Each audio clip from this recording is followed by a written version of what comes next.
तो स्नान करने से भक्तजनों जिस प्रकार शरीर एकदम प्रसन्न हल्का फूल जैसा हो जाता है, इसी प्रकार जब अपनी बुद्धि की शुद्धि होती है भक्तजनों, कथा श्रवण करने से, भगवत कथा, भगवत चरित्र, संत समागम से, शास्त्र का गलितार्थ सुनने से, भगवान की महिमा समझने से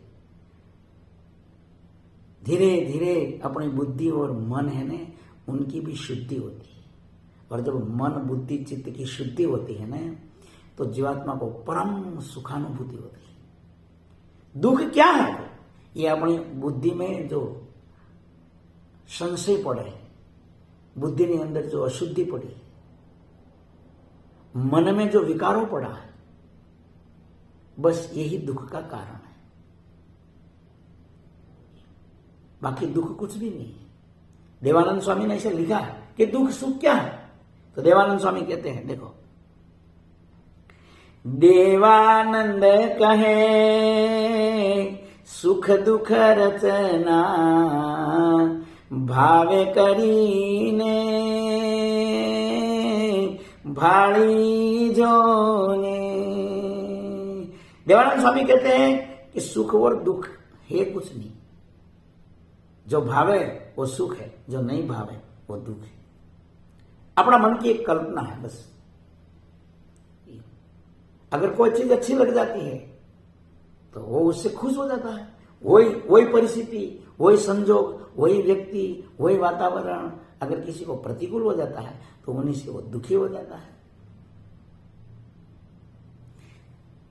इसीलिए देवानंद स्वामी कहते हैं कि उस समय में धीरज राखी, दुख का समय में धीरज रख के भगवत कथा का जो श्रवण करते हैं, भगवान स्वामी नारायण की मंगलमय लीलाओं में जो डूब जाता है ना, तो उसको मन बुद्धि में से विकारों ही खत्म हो जाता है। और जब विकारों खत्म होता है, विकारों शांत हो जाते हैं ना, तो परम सुख की अनुभूति तो स्वयं ही हो जाती है। इसलिए निष्कुलानंद स्वामी कहते हैं कि भगवान की कथा है ने, भगवान स्वामी नारायण का दिव्य चरित्रों का रसपान करने से बुद्धि सद्बुद्धि हो जाती है। ये केवल निष्कुलानंद स्वामी नहीं कहते हैं। रामायण में विभीषण जी भी रावण को यही समझाते हैं कि बड़े भैया,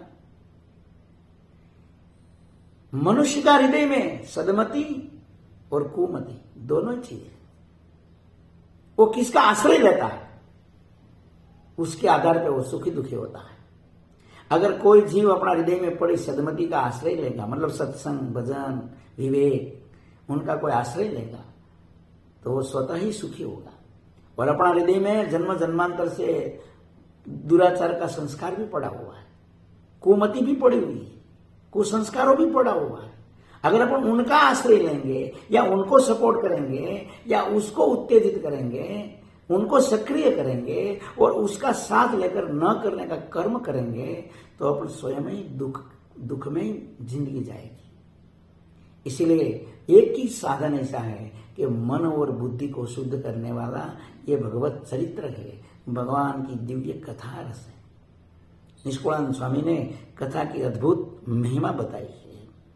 कथा अनुपम छे अति, शुभमति जन सांभळशे, अभागी नर अवगुण लई, वन बाळे बळी मारसे। अद्भुत स्वामी लिखते हैं। देखो, जीवात्मा अपना ही भाव से और अपना ही कर्म से दुखी होता है और सुखी होता है। निष्कुलानंद स्वामी ने कहा कि मैं ये भगवान स्वामी नारायण की दिव्य कथाओं का गान कर रहा हूं, कथा सुना रहा हूं आप सबको। उसमें जो सद्बुद्धिमान होता, जिनकी बुद्धि पवित्र होगी, जिनकी दैवी बुद्धि होगी, वो व्यक्ति तो सुखी सुखी हो जाएगा उनको सुनने मात्र से।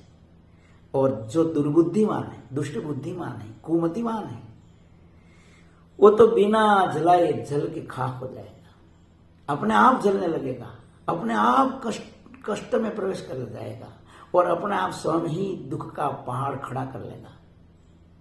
निष्कुलानंद स्वामी ने फिर दृष्टांत दिया। देखो अद्भुत बात है, बहुत ध्यान से सुनने जैसी है।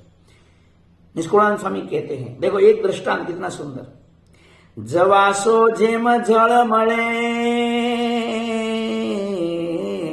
જાય સમૂળો સુકાઈને તેમ અભાગી આ કથાથી दुष्ट जासे दुखाईने। निष्कुलानंद स्वामी क्या कहते हैं भाई, अद्भुत दृष्टांत दिया है भाई। जब बारिश होती है ना तो पूरी पृथ्वी हरियाली हो जाती है, हर वृक्ष वेली लालायित हो जाते हैं, प्रसन्न हो जाते हैं।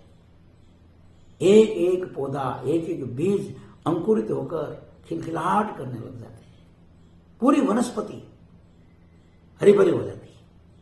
बारिश तो सुखकारी है, आनंद प्रदान करने वाला है। लेकिन एक जवासा नाम का कोई एक पौधा आता है भक्तजनों। निष्कुलानंद स्वामी तो भगवान स्वामीनारायण की कृपा से त्रिकाल ज्ञानी हो गए थे। पूरी सृष्टि का ज्ञान भगवान स्वामीनारायण की कृपा मात्र से हो गया था।